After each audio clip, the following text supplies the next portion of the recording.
We've been thinking about the very practical doctrine of the Trinity, and I've taken my assignment to talk about the doctrine of the Trinity. That is, not to try to bypass doctrine or theology, but to talk about some of the more technical side of the doctrine of the Trinity, but in a way that shows how important this is for our grasp of our redemption, for our understanding of who God is and of ourselves. And the first session this afternoon, I want to talk about some of the basic terminology that's used to describe the Trinity in the history of the church, which has to do with the relationship between person and essence, or person and substance. That's the way that the Trinitarian formulas have been formulated in the creeds and in at least by the 4th century, in the developed doctrine of the Trinity that's developed in both the East and the West. The formula is that there is one God who is one in essence and yet exists in three persons. One in essence, three persons. So the oneness of God is a oneness of essence. The threeness of God is a threeness of persons. Clear?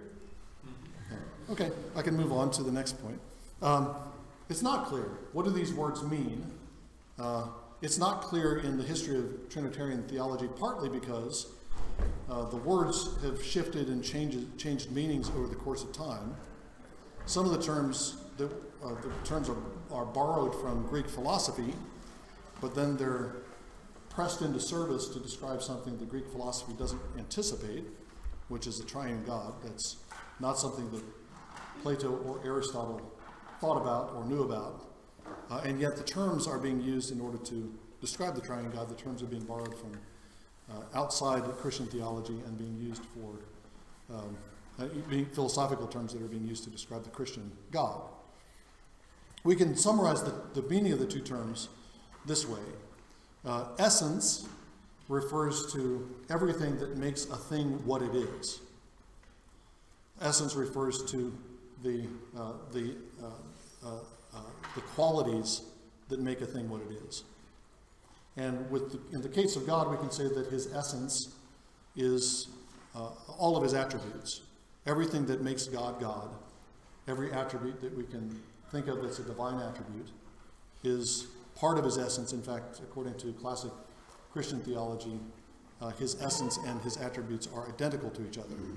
It's not like not as if he's an existing being and then he adds some attributes later, or that he's an existing being that has an attribute that's attached to him. We can attach attributes to ourselves. We don't start out life with the capacity to play a musical instrument. That's not a quality or attribute that we have. We might have some potential for that at the start of life, but we don't have the attribute of being able to play. But we can attach that to us, and that becomes a quality that describes who we are. Now, God's not like that. God doesn't add attributes. His essence is his attributes. And his essence is all of the attributes that make up his character. And you can't subtract one and say that's still God. All of his attributes make up the essence of God. We shouldn't think of the essence as it's sometimes kind of implicitly done. Shouldn't think of God's essence as kind of a sheer divine stuff that's just all these attributes apart from the persons. I'll touch on that in a second. We shouldn't think of this stuff as something that is somehow underlying the three persons, as if the three persons are expressions of something more basic and fundamental than God. That's not the way the doctrine of the Trinity is understood. But rather, God's essence is all his attributes, and all of his attributes are attributes of the three persons. He is one God, because even though there are three persons, each of these three persons shares completely in all of the things that make God God. The Father is almighty, and the Son is almighty, and the Holy Spirit is almighty. And yet, there are not three almighties, but only one almighty.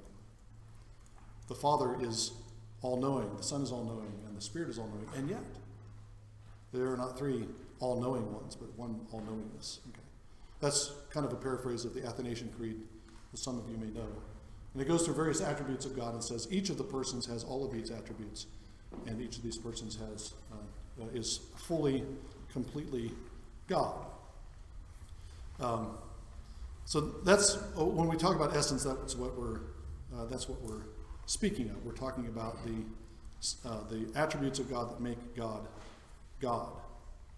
When we talk about persons, here we get into complications in the history of Trinitarian thought and complications in current discussions about the Trinity. What does it mean for God to be three persons? When we think of human beings as persons, we have certain things in mind that make us personal, things that distinguish us from rocks and trees.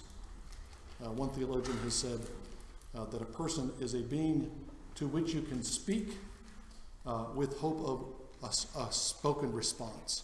Okay, that's what makes a person. Maybe dogs qualify as persons on that definition, I don't know. But rocks certainly don't. Rocks don't have personality. Personality is the capacity for communication, the capacity for relationship, the capacity for self-expression, the capacity for self-consciousness. I can know myself. I can think about myself, speaking to you about thinking about myself. I'm doing that right now. You're watching me in an act of self-consciousness. And you can be conscious of yourself sitting there, listening to me talk to you about my own self-consciousness. Okay. That's one of the things that's defined being or personhood for the modern world. And so the question comes up in Trinitarian theology, is that what we mean when we attribute personhood to the three persons? That each of the persons kind of has its own separate self-consciousness. The Son sits there thinking, I'm the eternal Son, and I love my Father. Are they persons in that sense? In what sense are they persons? Or, as Augustine said, I have called them three persons. What do I mean by that? I don't really know. But I need an answer to the question, three what? When I say God is one God, and yet there are three, somebody asks, well, three what? And we have to have a word to fill in the blank, so we say person. And Augustine confesses he's not quite sure what that means.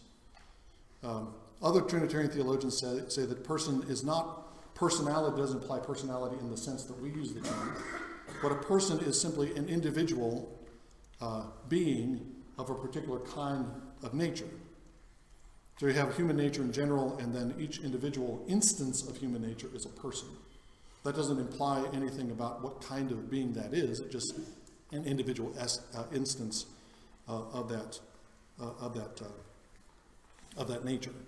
So is that what we mean by person? That's what some Trinitarian theologians have suggested. Do we mean that they're persons in a strong sense that we use the word person? Do we mean that they're different modes of being, as some theologians have said? Do we mean that they're just individual instances of a divine nature? Here I think our earlier discussion of the ontological and economic Trinity is really important. Because what we see, according to the principle I laid out in the last lecture, what we see in the economy of redemption is a genuine and accurate, truthful unfolding of who God is, an actual accurate revelation of the inner life of the triune God. The relationship between Jesus and his Father and the Spirit is an accurate revelation of the relationship between Father and Son in their eternal life together.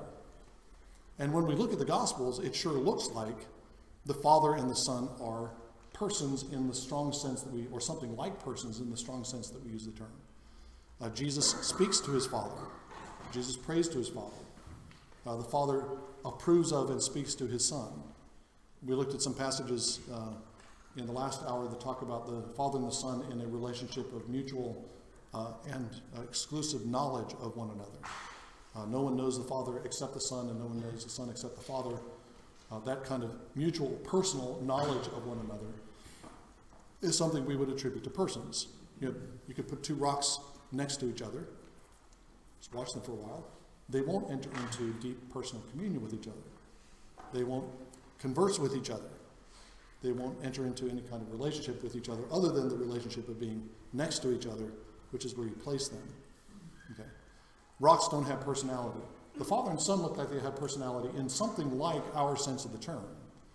Not in the sense that they're individuals who are cut off from one another, certainly not that. but they have the capacity to speak to one another, they have the capacity to respond to one another, they have the capacity to honor one another, they have capacity to know one another, and in knowing one another, they're not simply knowing, each is not simply knowing himself. The Father knowing and loving the Son isn't simply knowing and loving himself. He is knowing and loving his image, his exact image and representation, but the Son is an other that the Father loves. So when we look at the economic revelation of the Trinity and think the economy is giving us an accurate portrait, it's actually an unfolding and a revelation of the way the Father and Son relate, then it looks like person, we should use person in a pretty strong sense of the term. And that's how they relate to one another. They speak to one another, they know one another, they love and honor one another. We can't say that that's merely an economic reality, that this is the way the Father and Son relate to each other in the gospel story, but that's not actually how they relate to one another. If we say that, then we don't know how the Father and Son relate to one another, because he hasn't shown us yet. We have to say that the way that God has shown himself is the way he is, and he's shown himself to be an eternal communion of love and fellowship, of communication and communion.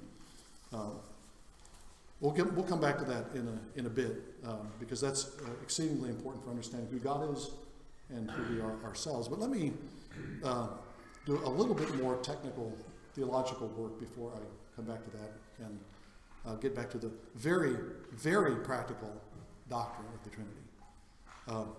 The other thing I want to introduce is another set of philosophical terms that are used by Thomas Aquinas. Thomas Aquinas talks about every created thing is, according to Thomas Aquinas, every created thing is some kind of composite of some kind of principles, some kind of metaphysical principles. Created things are a composite that is a combination of matter, stuff, and form, a pattern. Okay.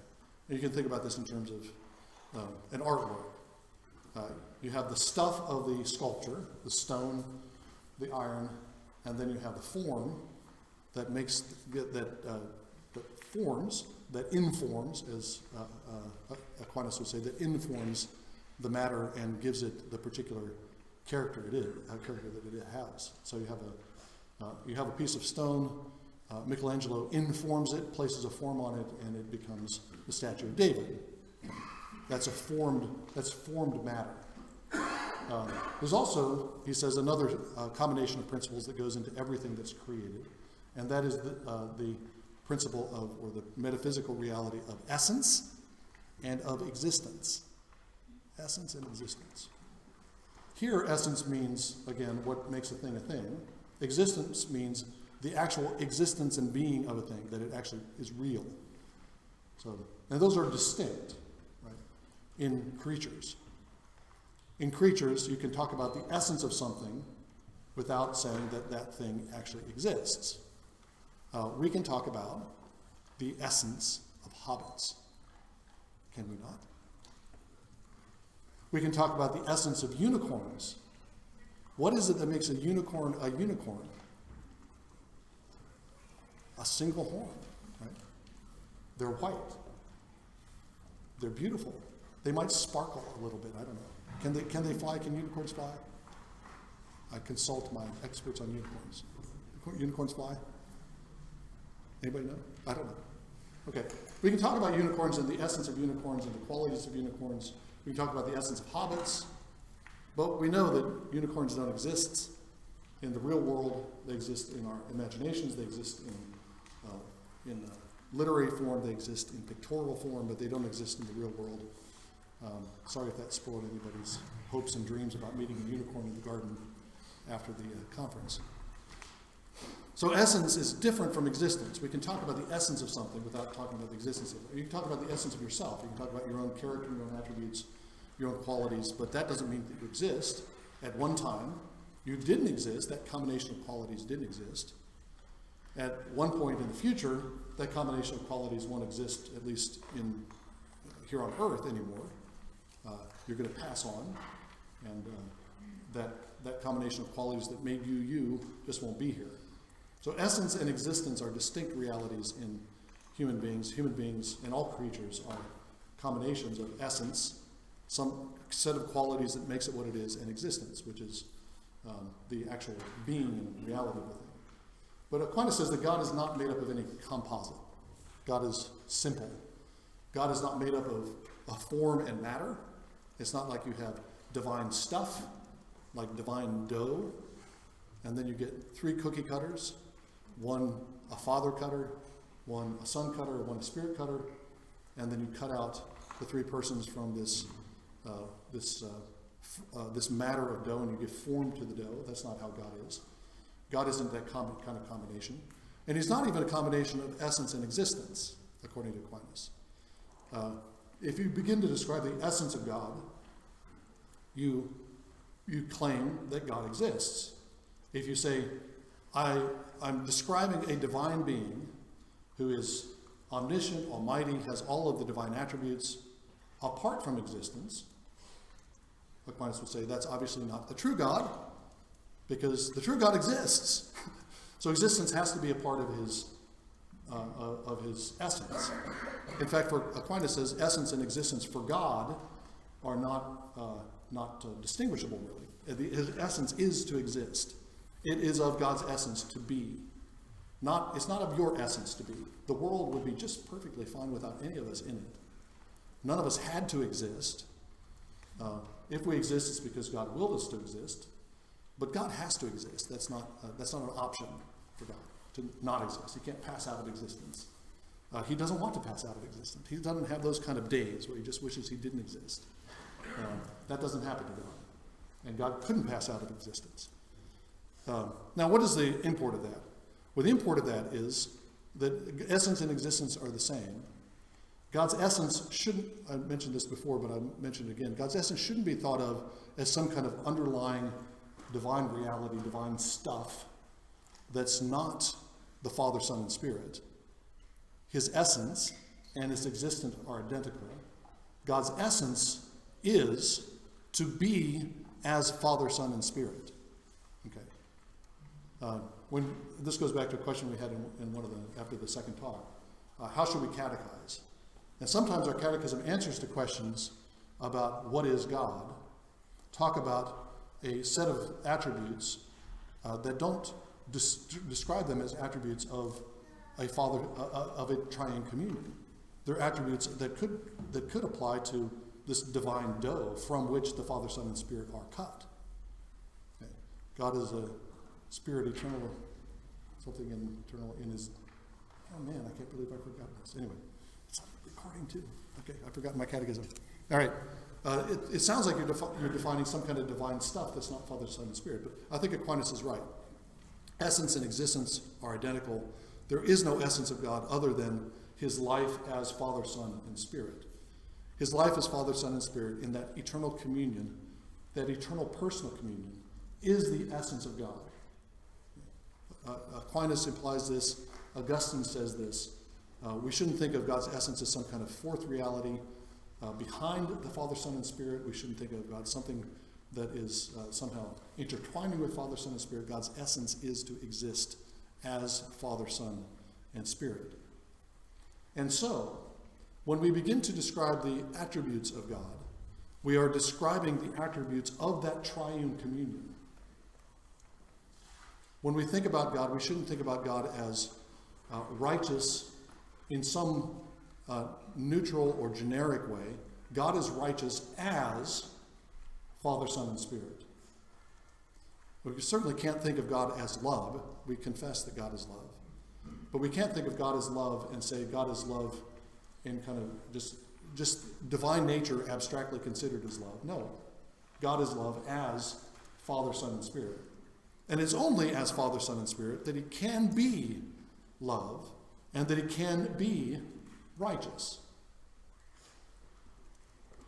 Explain what I mean by that. It's most obvious when you talk about love.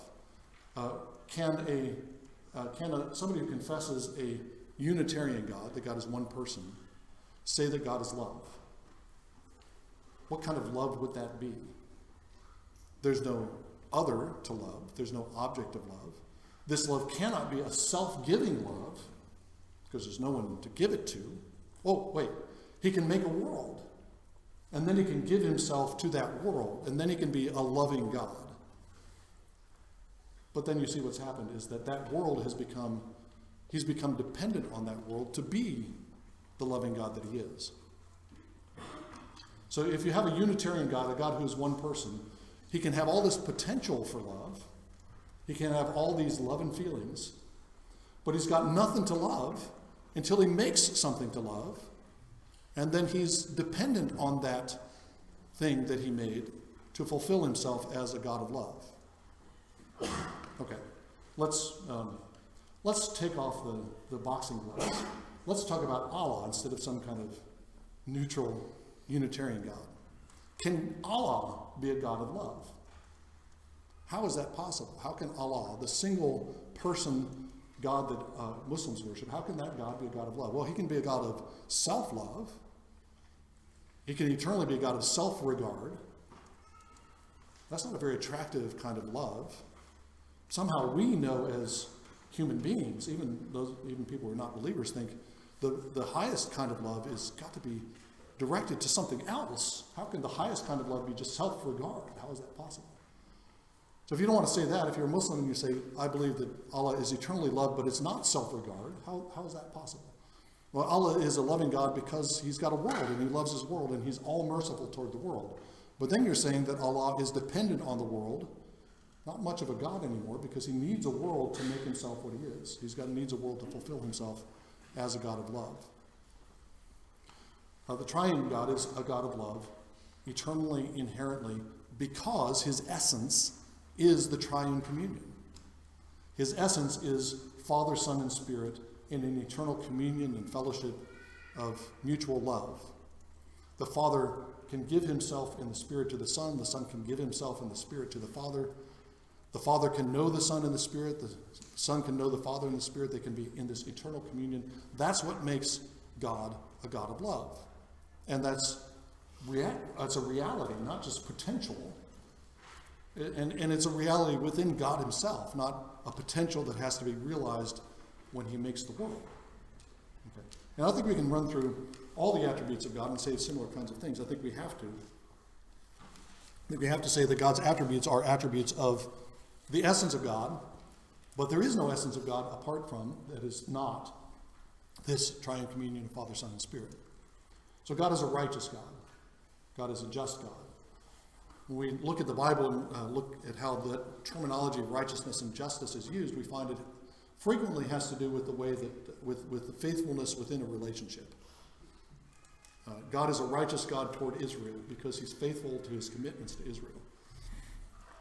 Human beings are righteous insofar as they're faithful to the commitments they make to one another. The husband is righteous insofar as he keeps the obligations of the relationship he has with his wife, and vice versa. Righteousness is inherently in the Bible an interpersonal quality.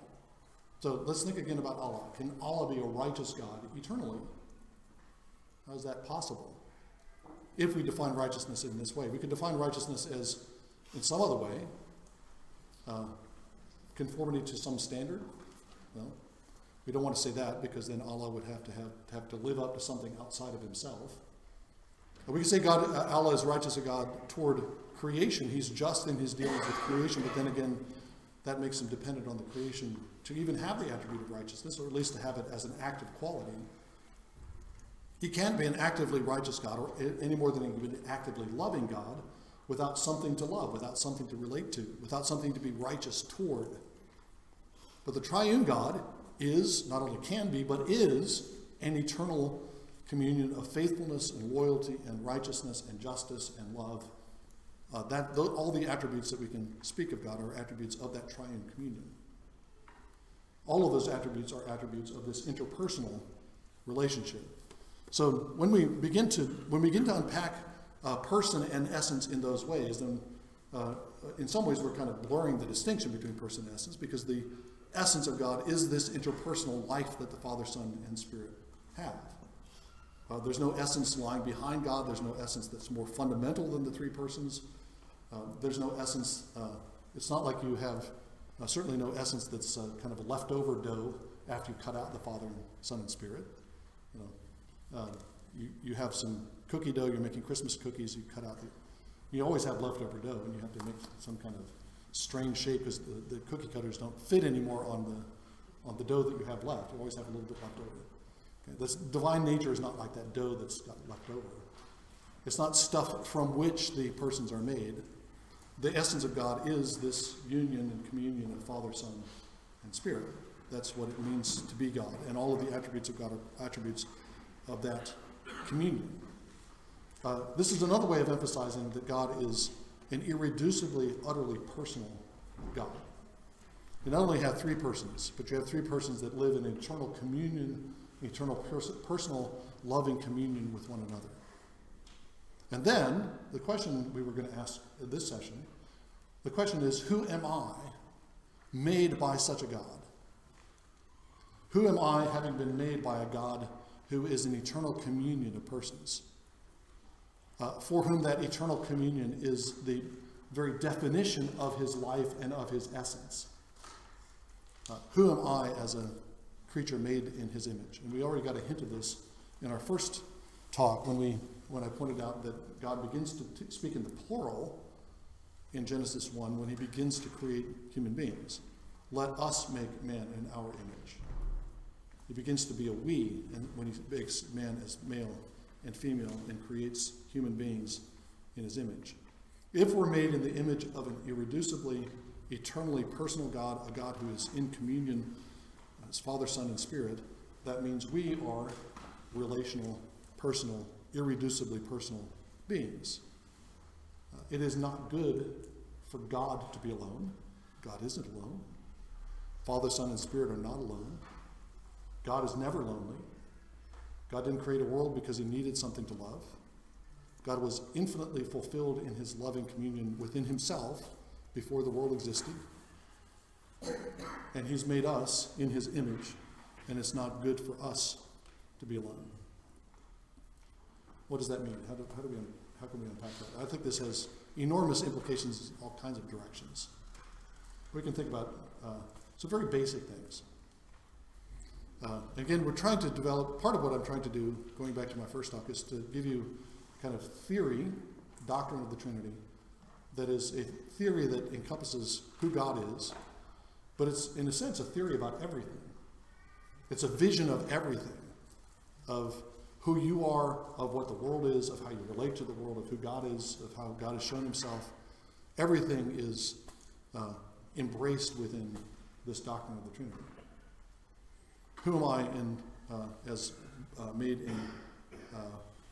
in what was my theory of myself in the light of this reality? Well, we can say negatively that we can't be Milton's Satan.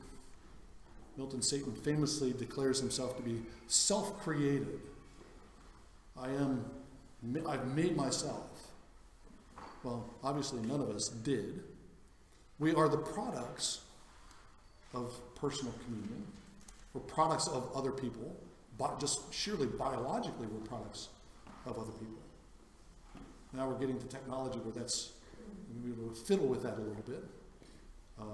We don't yet have the technology, to my knowledge, where you can get the biological material you need to create a fetus without having human beings. You still have to have human beings. Perhaps people are experimenting where you can actually make human beings without having any human stuff to go in it.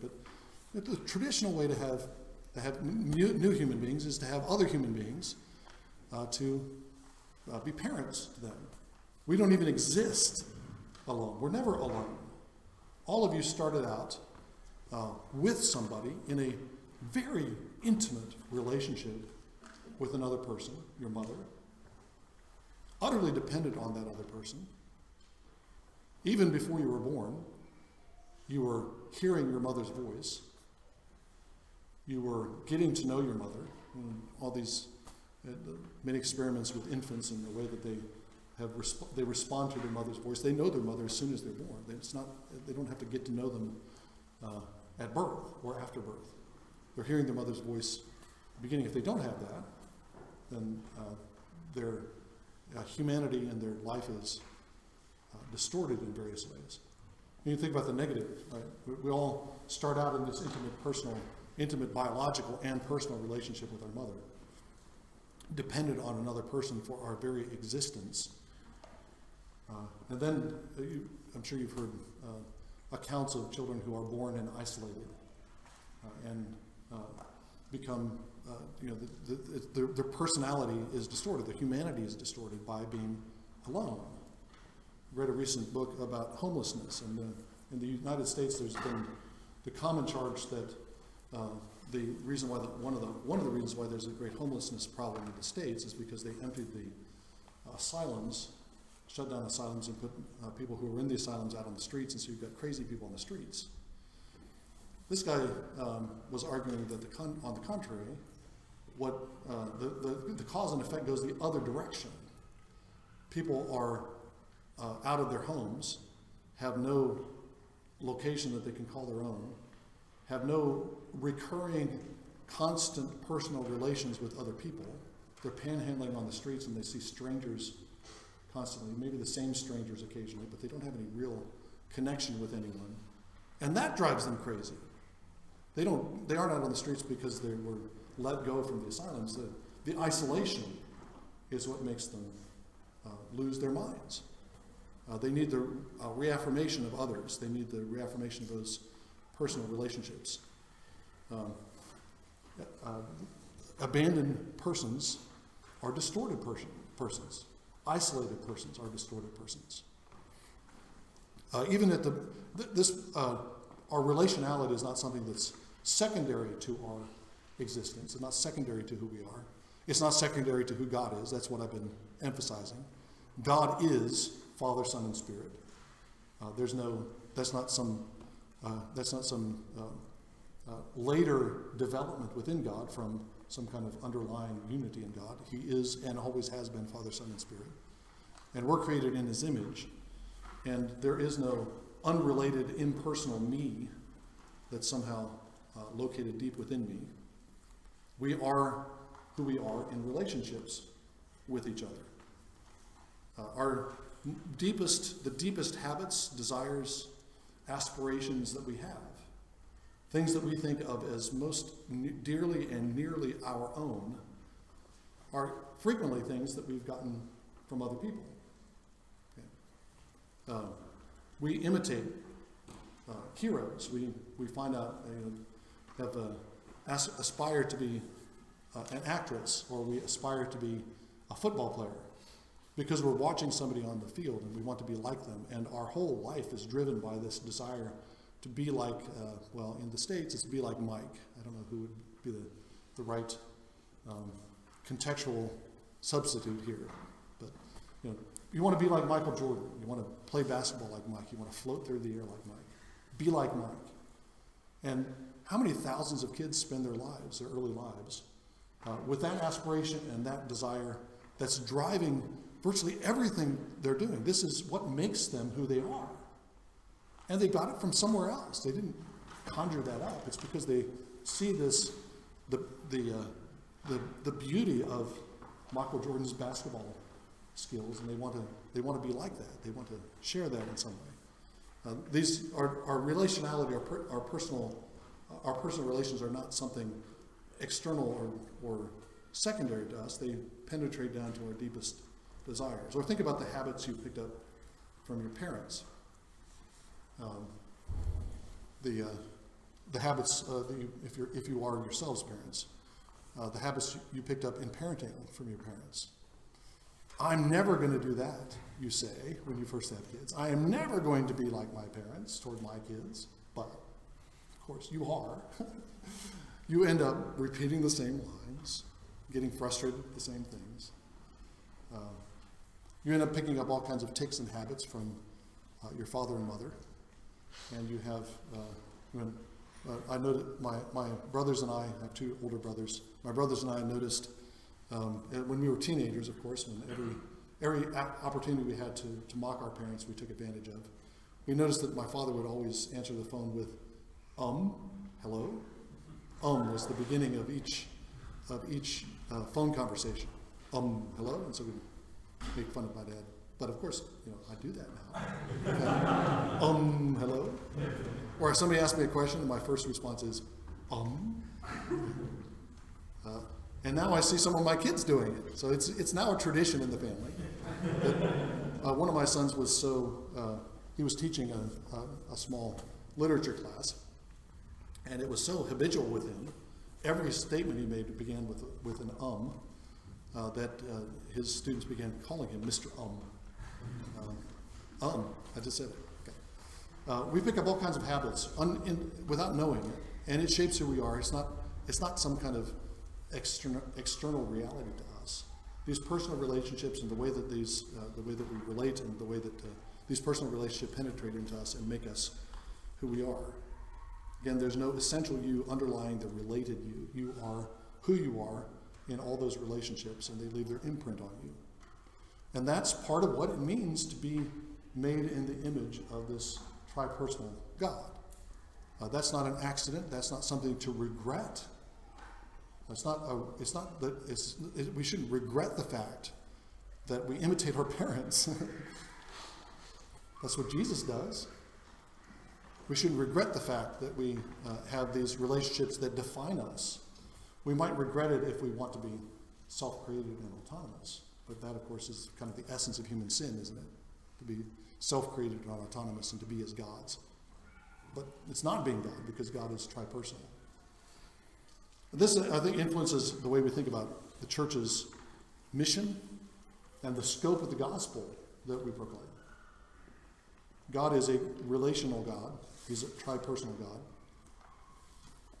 A God whose very essence is a communion of Father, Son, and Spirit. He's made us in his image. And then he came to save us. He saved us from all the damage that sin had done. And this damage is comprehensive. We have evil desires that we don't tell anyone else about.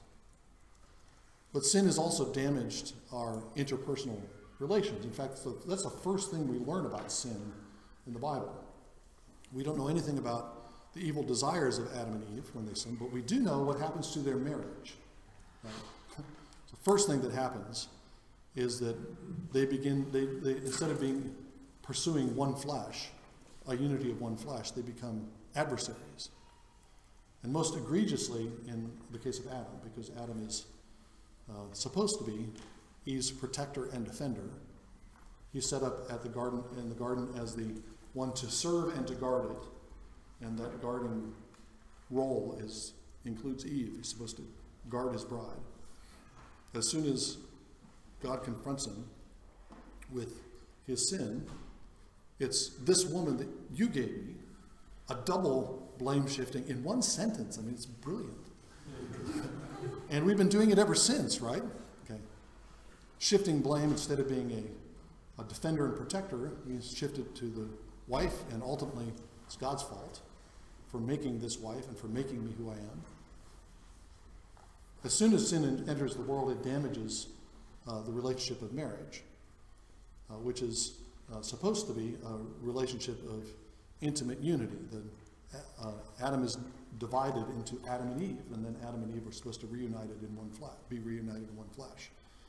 And as soon as sin enters the world, that's disrupted. Then you go to the next generation, and you have brother against brother. And sin disrupts and dissolves the relationship that Cain and Abel are supposed to have, relationship of brotherhood and love. Sin disrupts and dissolves and damages relationships between generations. Fathers and sons are at odds with each other. It's a constant theme of the Bible. The rebellion of the sons against the fathers. And the promise of the gospel is that those relationships across generations will be healed. You don't have to read very far in Genesis, and you've got international conflict. You've got international problems, nation against nation. Even before the flood, you've got the whole world is full of violence. And God sends a flood in order to arrest the violence. Sin doesn't just infect us individually and internally. Sin damages and destroys all the networks of relationships that, again, make us who we are. And if God is going to restore us and redeem us and fulfill us as human beings, he's got to deal with that too. He can't just save each of us in isolation and give us right desires and right aims and right purposes in a righteous life, what would that even mean for us to live a righteous life in isolation from our relationships with other people? I'm going to be a righteous person as a husband, but my relationship with my wife is going to be unaffected. Is that possible? No. And that's not what God promises. God promises that he has come to redeem humanity, and humanity is made in his image. In all these complex relationships that we have with one another, and God has come to repair those. And the gospel that we preach, the gospel of the death and resurrection of Jesus, is the good news that all of those things are being and will be repaired. Not only each of us ourselves, but each of us in all the relationships that have been damaged by sin. Marriages are going to be restored. Brothers are going to be restored to brothers, sisters to sisters. Parents, fathers' hearts are going to be turned to their children, children's hearts are going to be turned to their fathers. You're going to be readmitted to Eden, where the tree of life is, and where the leaves are for the healing of the nations. Nations are going to be turned to one another. The mountain of the house of the Lord will be raised as chief of the mountains, and the nations will stream there, and they'll learn the word of the Lord, and they'll beat their swords to plowshares and their spears to pruning hooks. They will not learn war anymore. That's the promise of the gospel. And that's the promise of the gospel because the gospel is the gospel of God, and God is Father, Son, and Spirit, an eternal communion of love and fellowship, and he intends humanity to image him. He intends humanity to reflect that communion and fellowship that is God himself. The church is the beginning of that, the seed of that restoration in the world. The church is the communion, the community, not just imaging God, but joined to God, brought into fellowship with God, so that it can image God. So in the church, brothers are restored to brothers. Nations are restored to nations. Nations that had once been at war are gathered together at one table, with one host at that table. Marriages are to be restored. Relationships between parents and children are to be restored. That's all taking place, not consummated, but taking place in the church as the communion of human beings in the world that reflects the eternal communion of Father, Son, and Spirit. Now let me pause there, stop there, and take questions, and then we'll pray. Yes, sir. You've shown very nicely how God cannot be in essence love, unless he's Trinity. I'm thinking, in the Bible he reveals himself as being long-suffering, merciful, patient, forgiving. And presumably that's where we need to distinguish the economic relationships with Jesus from his relationship with us, don't we? Because you cannot have mercy and forgiveness. Right. Yes. Unless there is sin in Trinity. Right. The question is, how do we think about God's mercy, long-suffering, patience? We could go in the other direction, wrath, anger at sin. If these are certainly not characteristic of the divine fellowship, so how do we think about that? How does God reflect his character, his eternal character as Trinity in those expressions toward creation? The best answer I can give is this. This doesn't answer all the questions, or doesn't completely. I don't have complete cognitive rest about this, but I think this is right. Certainly, there's more to say, but I don't think any of God's activities in the world. Let me put it positively. All of God's activities in the world reflect and express realities of that divine fellowship. That doesn't mean that at points the Father is angry with the Son, and that's part of the divine life. I think instead we should say that what characterizes the eternal relations of the persons of the Trinity is justice, fellowship, exclusive love and loyalty.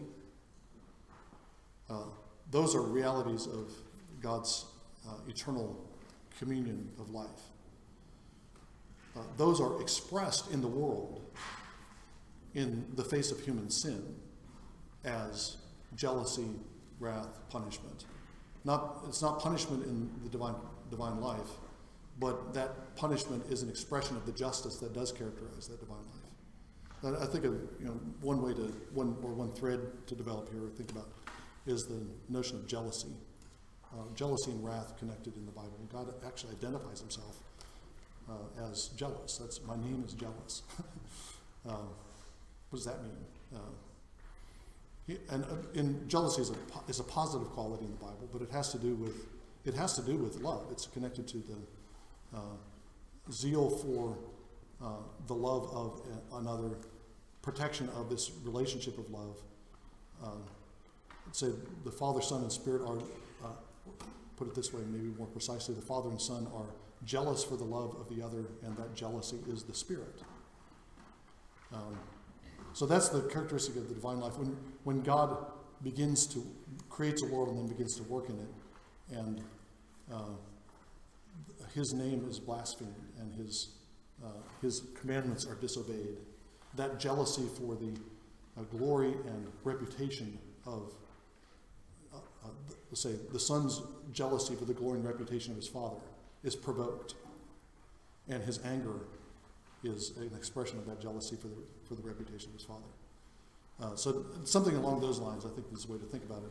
Again, that doesn't relieve all the problems, but we have to think through how the different, compassion, mercy was the particular thing you asked about. And again, I would say that's an expression of the divine love that God is in a situation of sin.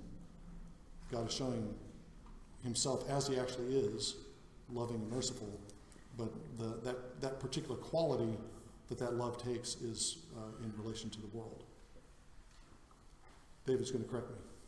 No.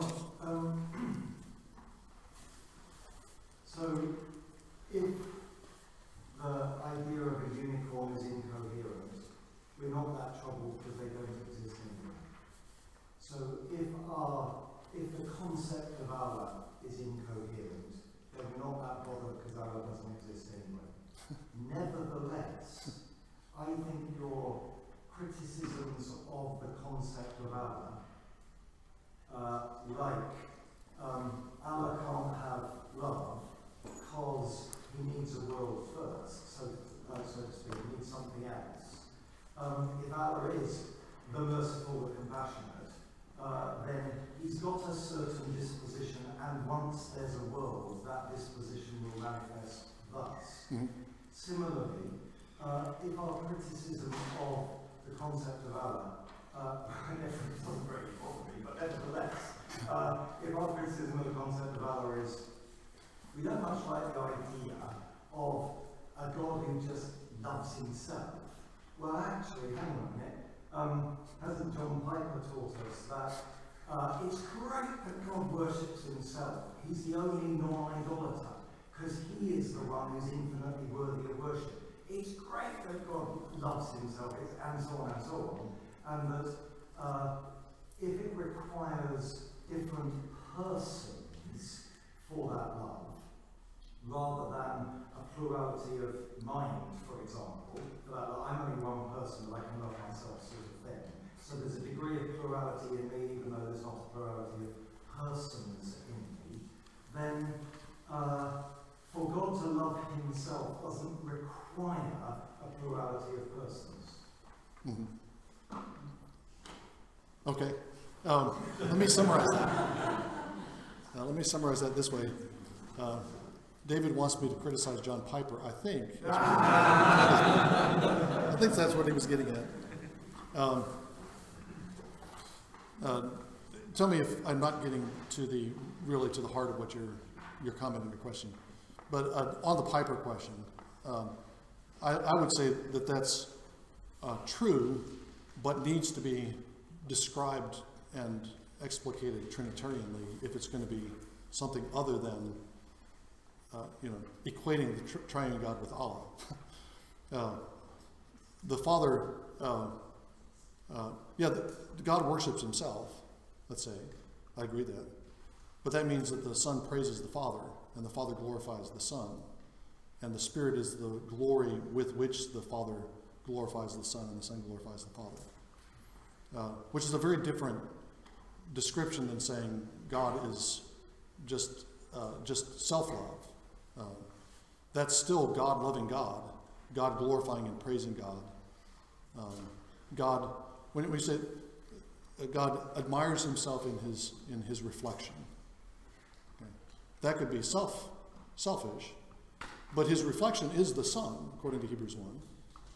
His exact image and representation. God admires himself and loves himself in his Son. Okay? So I don't want to remove self-love from that entirely, but you have to unpack it Trinitarianly. So I don't know if that gets at the actual thrust of the question or not, but it's close enough. But it sounded like you were saying, well, you were doing something else at the end there, saying that you don't really need another in order to have self-love, because you can. Human beings can love themselves. So you're saying that what the Father loves, the Father is a God lover insofar as he loves his reflection in the Son. Yeah. Then actually the attribute the Father is demonstrating is Son loving. And the Son's attribute is Father loving. And if you want to make the Father's love identical, which you do in an essence sense with the Son's love, then we're back to the same problem. Back to the same problem of. We'll talk about this during the break. Or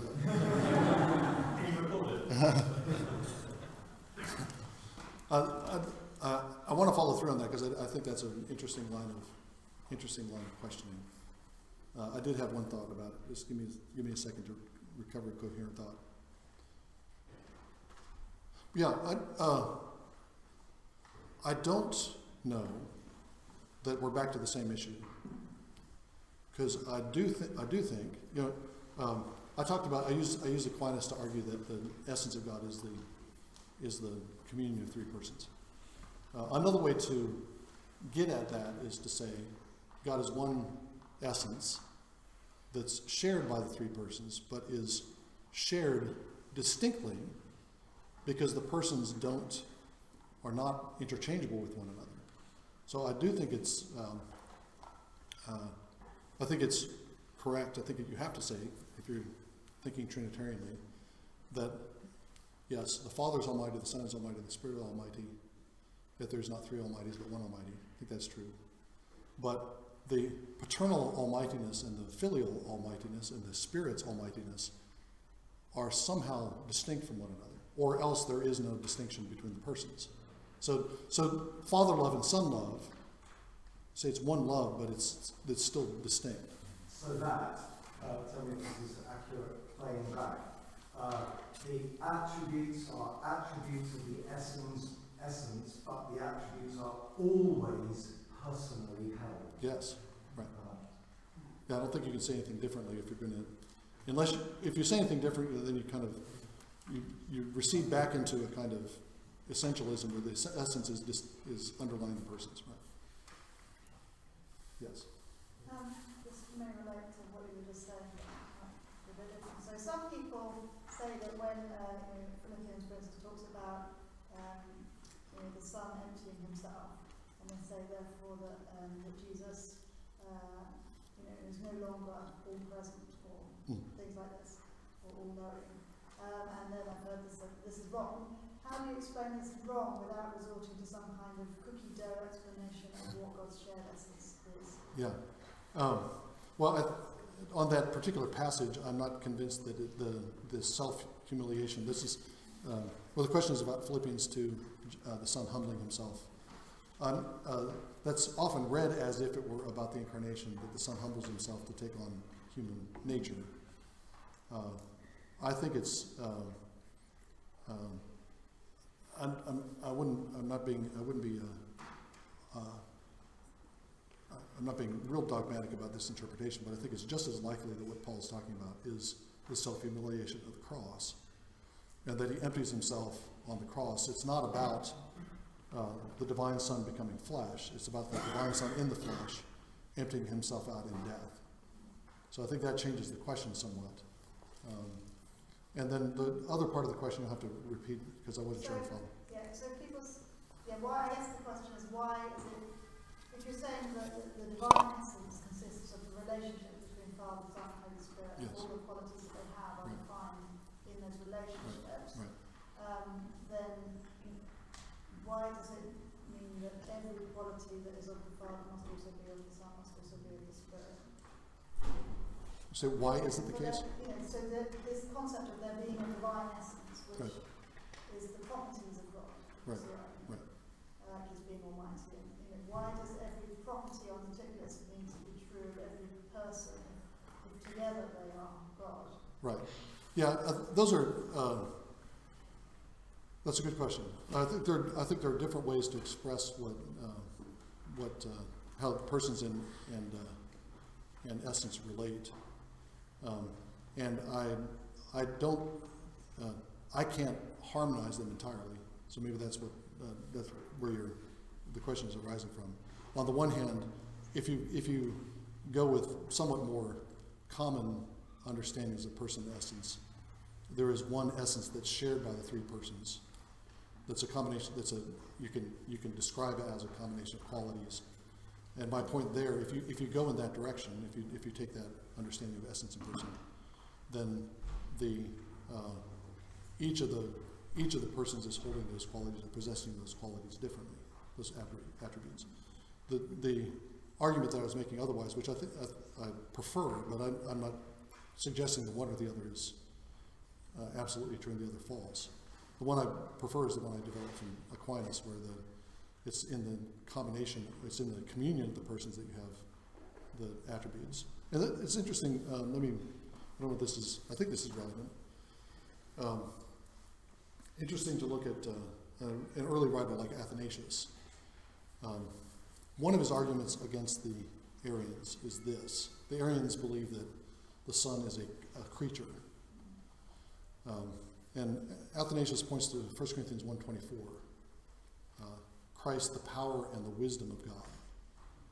And Athanasius says, on the Arian argument, the Father once was without power and a fool, because he was once without his power and wisdom.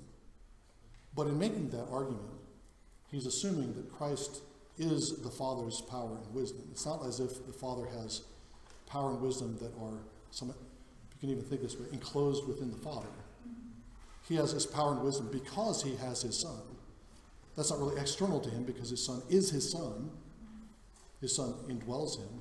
But there's still this distinction going on there that it's the Son is the power and wisdom of God. So in that sense, Athanasius would say that each person has each attribute. But then how they hold those attributes is it's within the way that the different persons relate. So I don't know anybody who's developed that particular way of thinking about the Trinity. I think that's later kind of closed down. Augustine says that's nonsense. I don't think he knows that Athanasius taught it. But he says that's nonsense because the Father can't beget a Son who is his wisdom unless he first has wisdom of his own. So he has to have an original paternal wisdom in order to generate a filial wisdom. And Athanasius just says the Father's wisdom is the Son. So there are two different paradigms there. And I'm getting too abstract. But I hope that was at least a stab at the question. Did you have a question? Yeah. So you said that our, obviously correctly, but our unity as human beings is modelled on intra-Trinitarian unity, and obviously with respect to the Church, that's explicit in the New Testament. But you also said in your previous talk that the economic Trinity, or rather you said that Christ's relation as a human being to his Father show us what is true eternally of the ontological Trinity. And there seems to be some tension between those things, because obviously one of those things is an inter-Trinitarian relationship which we can, to some extent, imitate, whereas obviously we can't imitate the relations within the Trinity. Our relations to God and to each other are obviously not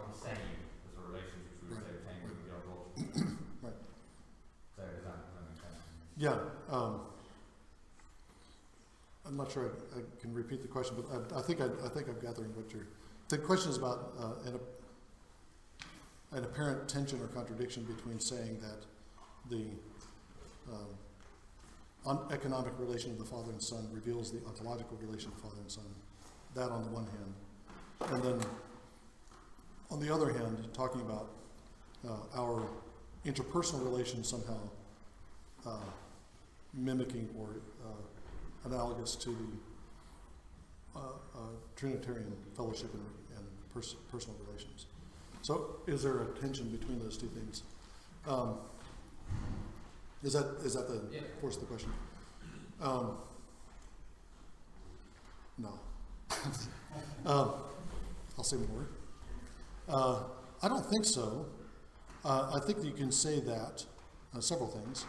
The Son's relation to the Father that we see in the gospel story is unique. It's revealing the internal life of God. That's not just a clue to our relationship to God, but insofar as we are by the Spirit incorporated into the Son, we're brought into that communion of Father and Son, not becoming identical with the eternal Son, but we're incorporated into Him. So that would be one point. The other point is, I guess, and maybe this would solve what you're seeing as a tension. The human relationality I was describing the last talk is a created reflection or trace of the uncreated relation and communion of the Trinity. So there are continuities and discontinuities. I'm going to talk about perichoresis in the last talk and the mutual indwelling of Father and Son. And I'm going to argue, this is a teaser, not a, I'm going to argue that perichoresis is reflected in created life. It's not unique to God, and yet it's not, whatever created perichoretic relations we can discern are not the same as the exhaustive mutual indwelling of the Father, Son, and Spirit. So I don't know if that would solve the problem if you talk in terms of an analogy rather than, but the Father-Son relationship, the Father's relationship to the incarnate Son, that's not an analogy to the relationship between the Father and the Son. That's a revelation of the relationship between the Father and the Son.